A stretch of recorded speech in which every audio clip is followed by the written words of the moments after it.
Welcome to the Junto Podcast. Super excited. You know, part of our series and things that we've been trying to do is we've been trying to be relevant with just the conversations, times of year, things that people are going through even.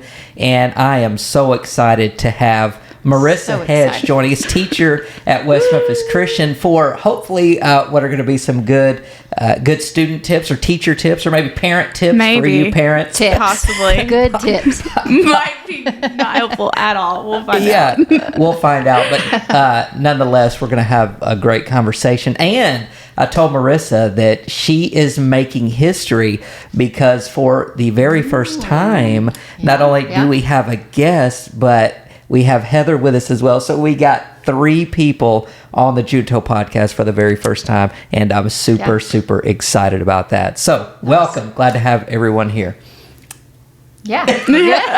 What do we do now? Where do we go from here? I don't know. No, kidding. Well, Marisa, how are you feeling today? Feeling great. Yeah. Nervous. Yeah. We'll see. Yeah. School starts in 2 weeks. Something like that. I think their first day back is the 11th, and mine's that following Tuesday. Gotcha. Whatever day that is. Yeah. Well, what's really crazy, though, is that, in the same county, so many schools start different times. Like you got Marion just started last week, and that's why I thought it might be good now to do this episode, because even though your particular school doesn't start back till August, we already have a couple of schools that it started back. So cool. But don't you have, before we get into the deep conversation, don't you have some school trivia or something like that? I do. Fun. I'm excited for this. I searched fun teacher trivia. Oh, no. And I don't know these either, so I'm excited. You may be shocked at the way the questions go. Okay, so number 1. In a movie by the same title, what was the name of the school where Jack Black taught? His name is Dewey Finn in this movie, by the way. I'm going to let you answer. I think I know it. I don't know if I know the name of the school. I know the movie. Wait, so they're the same? By the same name. School of Rock? That's it. You're right.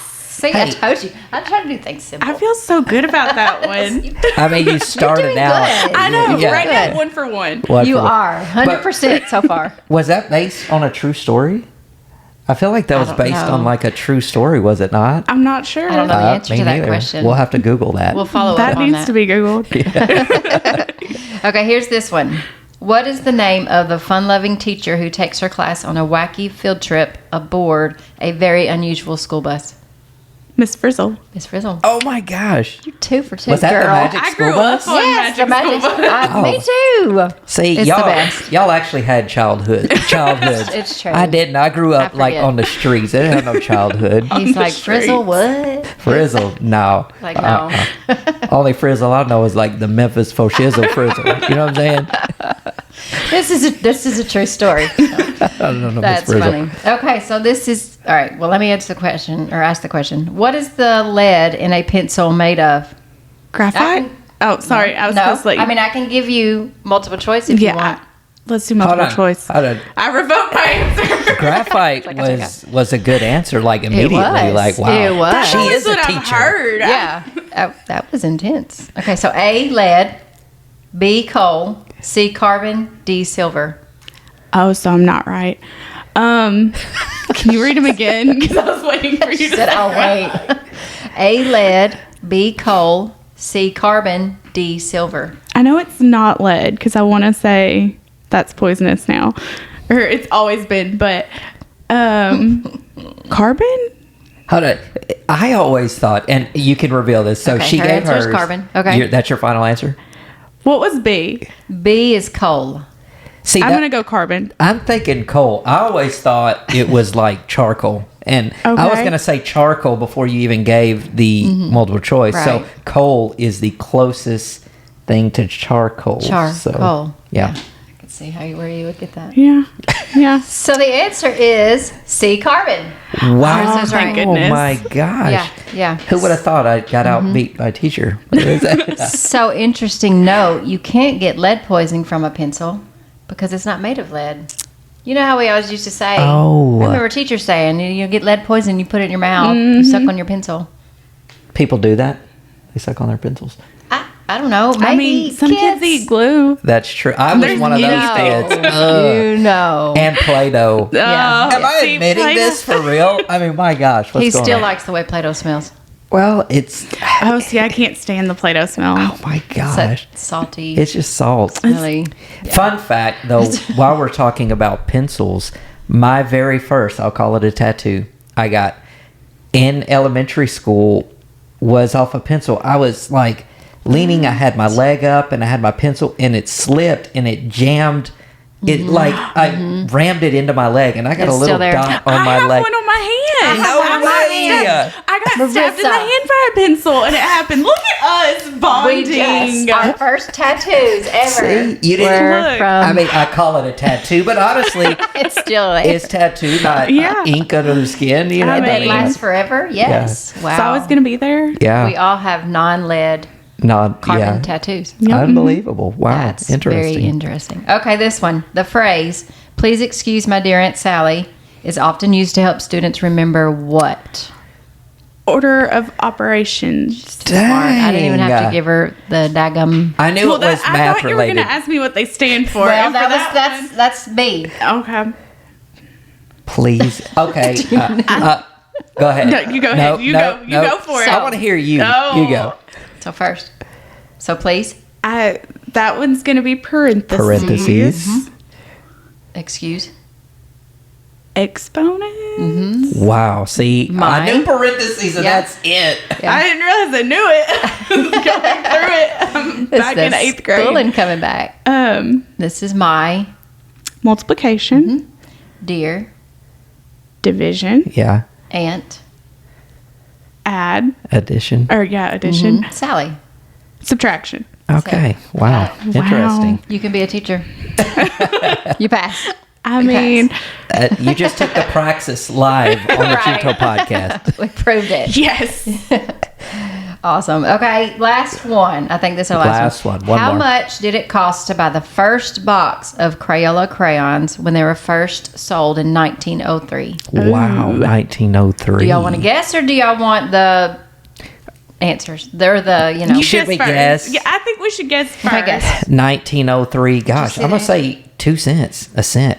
Okay. I'm stuck between going 1 cent or 5 cents. I don't know why. Okay. Which one you want to do?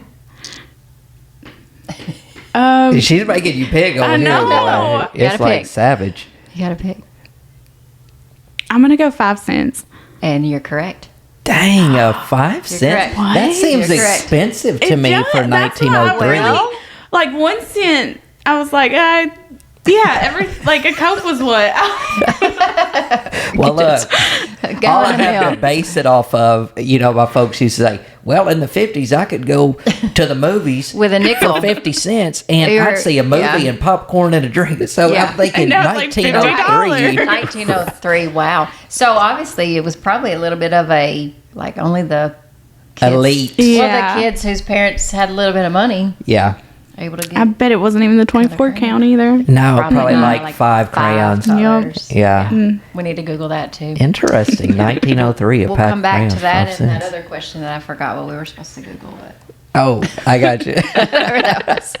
But yeah, that's all I got. That's all the trivia I got. Well, cool. That's interesting stuff. And, it's always fun to do trivia. But what's cool is sticking with the teacher theme. You learn in the process. So, I was thinking 1 cent. But, yeah, I guess it makes sense that it would be 5 cents. That's going to haunt me the rest of the day. I'm going to be going, how could a pack of crayons cost 5 cents back in 1903? They were special. They were Had to have been. it was extra. Well, thank you for the icebreaker and for teaching us. And I think it's a good segue into kind of just teaching. Marissa, you're in your second year of teaching, but Yes. I would say that it's probably more than that because we have a history and we have done a lot of youth ministry and stuff together. And to be honest, I feel like a lot of that is teaching. In other words, you're applying teaching principles to the things, even though it's ministry related, but there's still an aspect of it. What, how has it been your first year? Tell me a little bit about that. And, what was your biggest highlight? Initially, it was definitely in short, terrifying going into it. Yeah. Just kind of the unknown of it and not knowing what really to expect. And the school I went to is a little different than what you see on like the little teacher videos or whatever that are big. And so it was definitely a different setting, but it's been great. I think one of the highlights is just kind of getting out of the normal setting that I'm used to, which has been church and working at the church, and just kind of getting into a different setting, but still with people that all are kind of on the same terms that I am, as far as we see the same end goal. Exactly. Right. Awesome. And so. Yeah, that's huge. I mean, I think that's very important work, because teachers, man, I remember my third grade teacher. Mm-hmm. Like, teachers have impacts that will last with some of these kids for a lifetime, so we don't take it lightly. And I thought that's why it's important to kind of have these conversations about not only teaching, but the influence and the part we play in these kids' lives. And I'll say this too, man, I feel like teaching has gotten so hard. Man, some of these students, like the lack of respect, and maybe it's not as prevalent in a private school, but still, it's crazy. What are your thoughts? Yeah, it's a different generation. I say my kids, we've got the 4 girls, teenagers, and then we've got the little ones. And I actually did some subbing in some public schools. These kids are, some of them are a little, not scary, but they're not. It's scary. Yeah, it's scary. They're not afraid to tell an adult no, or continue to do the thing that the adult tells them not to do. Mm-hmm. And I come from the old school where you're going to get your butt tore up. So I feel like has to be a little different approach these days. Oh, yeah. Because, I don't know, some kids are raised different. Yeah, I definitely think there has to be a different approach. Just like all of it's different from what it was. Mm-hmm. There's different tools that they have that I still kind of had, I guess. Not, but like, right now, if you can't give a kid an answer, or if they don't feel comfortable asking you a question, they can go to a search bar. Yeah. And they can get any answer that whoever decides to put out there. Right. On top of whatever happens at home, you're going to see it overflow into the classroom and into the environments that it's going to affect. Right. And so... Man, it's crazy you say that, because we deal with that even with our own kids. It's almost as if kids feel like, well, I don't have to go to school because they can Google it or YouTube you can learn anything. I mean, my gosh, anything on YouTube. And I'm dealing with it. I don't want to call out a particular teenager of mine by name that's in college. Never. Which one? My gosh. We deal with that same thing. It's like, why do I have to? I'm not learning. I could just YouTube it or Google it. Why do I have to go to school? Yeah. What's good about school? Why do I have to go to college? Why? It's a totally different mindset, gosh, it's a totally different mindset just because there are so many resources available for these kids. They know a lot of information. Yeah. They know facts. They know what's going on. And so to them, it's like, that's the world. I've got it. Like what is someone else? What's this teacher going to come in and teach me? Mm-hmm. I got it right here at my fingertips. It's everything is just the click of a button away. Yeah. And whether the response they're getting is going to be a worldly response or whether it's going to be a biblical response, they're going to get one, and it's whether who's there backing it. Yeah. Who's going to be the example that's going to stand in and say, well, that may not actually be what exactly is correct. Yeah. Exactly. That's it. And I think that's more and more needed because you're exactly right. Kids are going to get educated from something somewhere. So, the fact that we have to speak into the kid's life, not only from a reading, writing, math standpoint, but also a living, building a foundation into these kids. And I think that's something you probably get a chance to do more than, because you are at a Christian school. Right. You probably have an opportunity to help foundationally more than some teachers who are in the public sector. But, it's so needed in the lives of these young people. It's just unreal. Yeah. Well, and that's something, I read something, and it was about, as being a leader in the next generation's lives, like, we have to be willing to sit down at a table and meet them at a table and figure out, like, what it is that they're facing, what it is that they need to have tools to learn. Right. And just being able to change not what we teach, but how we teach it to fit their standards. That's and awesome. to fit their needs specifically. Man, that's huge. That's huge. It is. You know, we were going to talk, you know, what would you say to a parent, or what's one tip you might be able to give a parent of just preparing them to come into the classroom? You know what I mean? Because I know it's hard. Sometimes parents can be disconnected because they'll just shuttle their kids off to school and, you know, don't deal with it till they get home and just make sure they're doing their homework, and sometimes are a little bit disconnected. But what's a tip for success that maybe some parents or even kids, school kids, could do? Well, side note, I'm not a parent, so this is all from like... That doesn't mean you can't give advice. Perspective, teacher perspective. But I guess one of the hardest things I feel like it is for a parent to kind of get or kind of understand sometimes is your kid may not act the same way in front of you. Girl, you that are they do saying something when you're now. kind of away. Yes. Wow. And so when your kid is around like their friends and they're kind of wanting to be the cool person or impress or anything like that, Right. there might be a little bit of twist on the personality Yes. that you don't normally see. And so kind of be open to just a little, hey, this happened today. Not my baby. Yes. My baby wouldn't do that. I know my baby. never. Yeah, it was your baby. Yeah, sometimes they will. Yep. Wow. That's funny, and it's not funny, but it just talking But it's about true. it. It's It's real so life. true. Yeah. Expound on that. To piggyback off that, you know, talk to your kids after school. How was your day? Prompt these questions, because a lot of it, while it's fresh, will come out right after. You know, when you pick them up. Hey, how was your day? What'd you eat? What'd you learn? What'd you do? And half the time they'll say nothing. I don't know. Yeah. Because that's what mine would say. I'm like, oh my gosh. But just being willing to give that time and attention That's good. to those kids at that time when it's fresh and I don't know, I feel like my kids would never let me know, but maybe they'd appreciate it and feel like, oh, mom does care. You know, I don't know if I do. Like, oh yeah, They're different animals.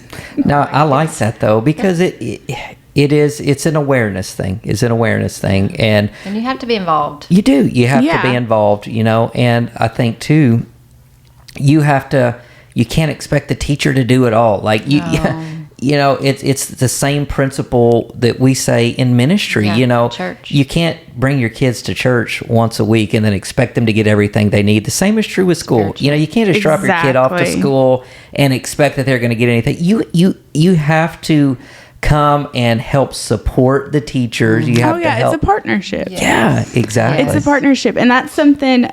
One of the curriculums we use at church, like that's their big thing, is two influences have a great impact on a kid, but two influences that are working together, Man. and like working together with the same goal or like the same outlook, whatever you want to call it. Yeah. And have such a greater impact.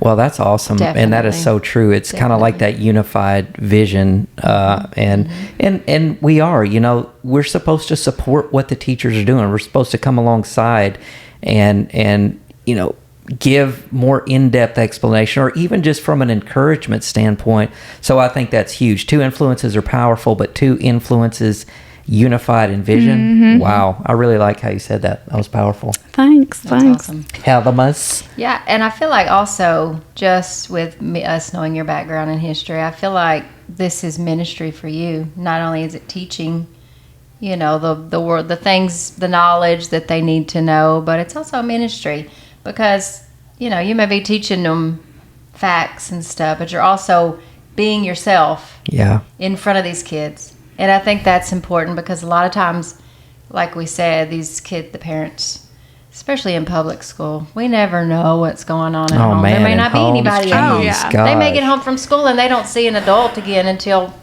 who knows what time. maybe not ever. They may not get another meal. So I feel like it's so important, the teacher position, because it's not only the schooling and the education, but it's also the learning to live, like how you live life, how you respond to, trouble or when there are conflicts. That's something huge. happens, people are arguing. How do you respond? How do you make people feel? How you're making these children, these students feel? I think all of that, of course, for us, circles back around to our faith and how we live our lives. So teachers are big examples, whether they want to be or not. They're watched all the time. And like, you're kind of that one place where the kid's going to show up and you kind of have to be a stable environment because, like you said, you don't know what the kid has going on at home. And even like in private school, it's private school. So you're paying for what you get. But a lot of those kids, like, there's scholarships. And on top of scholarships, then there's grandparents who are deciding to pay for it. It's not always just that parent. Or there's moms and dads who are working hard to pay for it. Yeah. And I think sometimes there's the stigma of, oh, it's private school. They're fine because they could pay for it. And that's life is perfect. And, like they have it together. And that's not always the picture. And this past year especially, it's one of those where you've just realized that, like, home lives are different. And it's not like, you don't know what a kid goes home to all the time. And you don't know that until you build that relation with that kid. And so that's one of the big things, is also like giving the stable environment, but also giving a relationship where that kid trusts you in the sense of, if something's wrong, they can come to you or they can talk to you, and just having a safe space for them. Man, that's huge, Marissa. Because you said, I think people do have a misconception sometimes about private school. It's got a little bit of prestige behind it, you know. For sure. But you even, and I'm thinking about the Christian aspect of it too. You can't assume just because they're in a Christian school that these people have a living, thriving relationship with Christ either. You know, I mean, it is crazy, and you know. I'm thinking about home lives, and you guys both said some amazing things, because we don't know what they're going home to. There might be some parents that are working nights. They might not see their parent. They might get no interaction, you know, and you can't assume that doesn't happen in private schools as well, which makes this whole conversation, this whole thing about teachers, even more important in my view. So we talked about a highlight. What has been one of your biggest challenges just with teaching, or maybe engaging students, or feeling like, you know, I can't do this? No, you know. It's definitely been a year of learning, a year of adjustment, just schedule-wise and everything. But more so learning that I can't do it all. Man, that's a hard one. Both of you know that I'm terrible at saying the word no. Oh my God. You're here right now. I know. You didn't tell us. Poor Marissa. I love how you included in your text, you're like, you can tell me no. And even when I followed up with you, I was like, I know you were hoping I forgot. Because I get it. I understand. So busy. It is a sacrifice, you know, doing stuff like this. But yeah, I'll let you finish. Like, that's my biggest thing, is I struggle with people pleasing. Yeah. And so just realizing that, like, I have to not, because it's one of those where, of course, there's people that want to do it because, like, they're my people. I want to help them. I want to be there, whatever. But then there's sometimes where it's like, okay, this is not me doing this genuinely. This is me doing it for not good reason, or not the right reason. Yeah. And so realizing that I'm not going to please everybody. Yeah. And can't do it all. Yeah. And that's okay. You know, I know our minds can beat us up, but I think you had a good thought expounding on that too. No, I was just going to say I struggle with that too, big time. We're one and the same sister, so I get that. But now that I've gotten older and a little slower and more tired, it's a little bit easier for me to say no, because I've been through that process, and I've been the one to try and do it all. And even here lately, you know, because we got all stuff going on and getting ready, and then these always kids have in school, and we're involved in like so many pockets of stuff, like different little communities of things. You know, the church, obviously, but I'll leave. And then I'm like, I just say in my head, I can't do it all. I can't. Like, I get overwhelmed. Like, I get in that moment where I'm like, okay, I'm stuck. I just got to sit here for a second. I can't do it all. Like, I just need to breathe. Yes. And you have to cipher through all the different things. Okay, this is important. I have to do this. So that one has to stay there. Prioritizing. This one I don't have to do. If I have some time left over, maybe. But I have to, like, visualize all the little things. Because if not, it's too much. Oh, yeah. I overthink everything. And that's my thing is if I get in that, like, overthinking thing, I'll sit here and I'll just overthink it. And rather than, like, doing anything about it or accomplishing anything, I'm just sitting there and I'm like, okay, this is going to happen, this is going to happen, this is going to happen. Yeah. So. Yeah. Well, I want to encourage you because there's something empowering about saying no.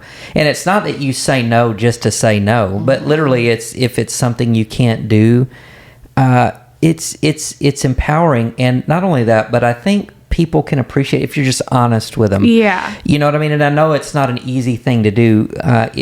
I've been in that same... No, because we want to do it all. I've been a yes man. I've been a yes man. I'll tell people what they want to hear. It's hard, like if somebody comes to you and they want an honest critique, and even in your mind, you're like, oh yeah, that was excellent. And you're thinking, oh God. I'm not good. But I'm learning that it doesn't really benefit anyone by not telling the truth and by not being that open and honest. And I know it's hard, so I would encourage you that not just to say no just to say it, but literally because that's how I felt at times before. This is 20 years of marriage going on right here, and so especially when it comes to what'd you walk into my family or take it down. It's like you can tell them no, you can say no. I'm like, okay, I'm not just gonna say no to she say can't no. say no to her family. It's like I have to have what are the reasons? I have to have specific. It's got to be. Well, legit. I'll make a pro and con list, and then I'm like, well, now I gotta even them out because I feel bad. Right. So. Well, gosh, that's awesome. But I do see you as a very organized person. What do you do to stay organized? And I think this is important for this conversation. Maybe there's a teacher listening in, or what are some of the things you do to stay organized and to juggle everything? Well, sometimes my organization is still not that organized to me. It's cluttered. But someone else looking in would be like, wow. That's good. I hope so. But yes. I appreciate that. But I have to write it down. I have to have a to-do list. Awesome. Because if I don't, then it's a whole situation and it's gone. And we'll never see it again. We'll never hear about it again. We'll never know about it. And her lists are not like my list. Her list, dude, it's the Da Vinci Code. I get so frustrated with how she does stuff. But I'll say something too. One time, Heather sent a list to someone else. And the lead team. She thinks it's just me when I say things. So if I say it, she doesn't even. But somebody on our lead team, she sent a list and had the same issue. And I said, "See, it was Haley." She was like, Let's just reformat it. Maybe if we reformat you it. thought it was just me. Because Heather is the kind that she just wants to get it out of her head and on paper. It doesn't work like that for me. I have to. It has to be organized normally on paper. I would have sent it more organized, but I didn't have time. So it's like I just need to get it out and get the information out there. She is not. She's organized. So when it comes organized lists help. Well, and that I have to take the time to sit down and do it, or because if I don't, then it's pure chaos, and it's like a squirrel just bouncing from topic to topic and thing to thing. See, I don't do lists. I don't do calendars. Like if it's important, important, it'll be here. Like I know I got something coming up August, so because I'll write it down and then forget where I put it or forget to even look at it. Even calendars on my phone. I wish I want to be that kind of person. He does not use them. I'll put it in there, but if it's an important date, it'll be in my mind till it's done. See, are you like the one alarm type of person? Like you have one alarm on your phone? Well, no, I do have multiple. Oh, see, I have like hundreds. I got like 605, 615. Like, is that okay? All right, that's how I am. That I do. Like 6 o'clock. Apparently, I at least one alarm, but then I hit snooze like at least once. Okay, I see. At least you hit snooze, but not twice. Because I won't set my alarm until like I know I got to get up. Like, I don't have the extra time to keep hitting snooze. I know that. Oh, yeah. See, I will set it way early. Like, I'm actually going to get up at that time one day and then just work my way through. Oh, my gosh. That's funny. That is so funny. Yeah. It's funny how different people stay organized or how the different minds kind of operate or don't operate. Try to operate. Yeah. And I want to be that to-do list person, dude. I have bought planners like there. You know how you start a new year? You're like, man, planners. I'm going to get, and I love planners. I just don't. I'll forget to. He just doesn't use them. Like for a week, I'll be strong in it, and then I just start because it's more work for me to write it down. I'm like, oh my god, I really don't know how I juggle this stuff. Honestly, I don't. He'll type. Oh, my handwriting sucks. That's another reason I like typing. But I feel like I have to write it first, and then I can go and type it. I don't know. But it is true. I have to have it like down. I have to be able to see it and know it, and I'm like, okay. There it is. That's a trip, man. That's funny. Because if I don't, it's just it's never going to happen. List to do. If you're the type of person who can do it in your mind, by all means. But if not, for the vast majority, we probably have to. And I'm not saying it's perfect either. I just even like my weekly stuff at the church, I write it down what I need to do so I can check it off. I've done it for how long? That's awesome. And it's obviously working. She does everything. That's not gets true. It done. Everything. It's not true I don't understand how. Yes. I learned from the best. You are busy. You didn't learn from me how to take your notes and make your to-do list. Yes, I did. That's what funny. did you, Jeremy Minor?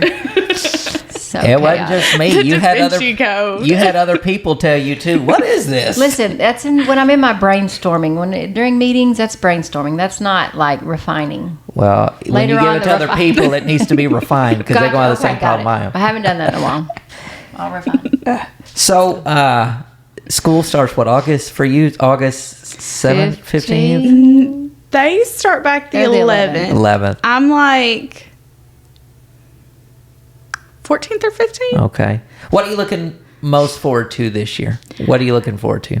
Well, I teach K through 6th. Dang. Part-time. Wow. Yeah. And so I'm taking on 5th and 6th grade this year, which will be a new adventure. Lord help they're going to be know-it-alls. I'm excited. I had the 5th graders last year in 4th grade. So good. So I know them, and I know the 6th graders too. I just didn't have them like in classroom. Yeah. Gotcha. And so I'm nervous, but I'm excited. Yeah. I bet they're excited too. They're like, yay. There's a lot more this year. Wow. Good. I mean, that's a good problem to have from a school's perspective, but yeah. I think if I was teaching, I'd probably want to be the younger kids. I don't know. Even in youth ministry, and I found this is so weird. Like, the older I was getting, I just felt like I was like I was less like I'm an old guy. Like, are they relating to me? It was so weird. And starting out, it was easier for me to like speak or preach, whatever you want to call it, to youth. But now as I'm older, I'm actually more comfortable preaching to like older people, and it's funny. So yeah, some of these students, the older you get, it's a little bit intimidating, There's definitely times where I'm obviously a whole lot more comfortable in front of the younger ones. Yeah. But like, I also truly enjoy when like I would help out with high school chapel once a week, and like in that one we would break into groups, and so like I had the senior high girls. Wow. And it's just like the conversations when it's down to that small of a group, and in that setting it was more of a discussion. It was less of like a real chapel time, and more of just all right, let's talk about life, let's discuss life. And just being able to sit down and have those conversations with older kids and with everything they're facing on top of like everything. It was just good to be able to sit down and have those conversations with them. Yeah. Well, and you're probably more used to that too, like being a leader in the youth. I mean, I know the age group, 7th to 12th graders, I know they gravitate to you. So, carrying that over in the school setting. Oh, for sure. Probably a natural situation. So. What about natural? Well, it's a different set of students, for sure. Different set, But I'm always shocked by how profound these teenagers are.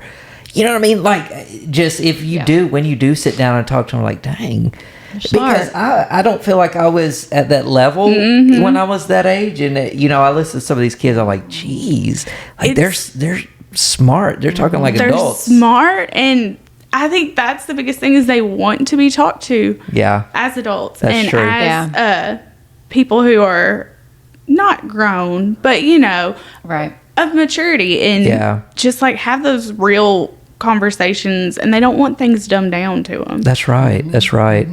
I'm like that too with my own kids. I just don't think it benefits you. It's a real world out there, and you have to learn how to navigate it. You have to learn how to survive it. It's even beyond education. It's just real life skills, and I think that's super, super important. So, God, you got a closing thought. I'm going to give you an opportunity, but do I have a closing thought? Yeah, you have a closing thought. Yeah. Let me think about what it is. No, I'm just kidding. No, I'm excited. I'm excited for you. This is your second year. You're going to blow it out of the water, of course. It's going to be great. Like I said, I know that the way these students look at you, that you're a role model. You're a mentor. For sure. And I'm excited about what's going to come of this year. And I just feel like there's going to be some awesome connections. And they'll remember these years forever. Man, 100%. They will. Because I remember, second grade teacher, third grade, they're some of the best, Still remember the words that they told me, the wisdom or whatever. But just excited for you. I know it's going to be great. So. Thank you. Absolutely. Proud of you. Super proud. Always proud of you. And if you had an encouraging word, whether that's to a student or to a parent, what would that be this year? As put on your teacher hat, and what would you do to encourage whoever in this upcoming school year? Probably just to stay hopeful. I think I like that.